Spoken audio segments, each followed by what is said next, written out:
அனைவருக்கும் வணக்கம். வாழ்க வளமுடன். நான் உங்கள் பாலசுப்ரமணி. நம்ம இன்னைக்கு பார்க்கறது தலைப்பு என்ன அப்படின்னு பார்த்தோம்னா, சிம்ம ராசியை பற்றி பார்ப்போம். சிம்ம ராசியில் பிறந்தவர்கள் கண் அற்றவருக்கு ஏதேனும் தானம் தர்மம் செய்ய வேண்டும்.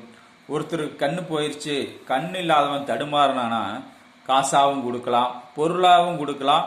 ரெண்டுமே இல்லைன்னா கண் பார்வை அற்றவருக்கு உங்களால் முடிந்த உதவிகளை செய்து பாருங்கள். சிம்மராசியில் பிறந்தவங்க கண் பார்வையற்றவருக்கு எப்படி வேணாலும் உதவி செய்யலாம். காசா கொடுக்கலாம், ஒரு துணிமணி எடுத்து கொடுக்கலாம், சாப்பாடு வாங்கி கொடுக்கலாம். உங்களால் என்னென்ன உதவிகள் செய்ய முடியுமோ அந்த உதவிகளை கண் பார்வை அற்றவருக்கு செய்யுங்கள். அதுவே உங்களுக்கு மிகப்பெரிய அதிர்ஷ்டத்தை கொடுக்கும். நான் சொன்ன இதை செய்து பாருங்கள். சிம்ம ராசியில் பிறந்தவர்கள் கண் பார்வை அற்றவர்களுக்கு தான தர்மங்கள் உதவிகளை செய்து பாருங்கள்.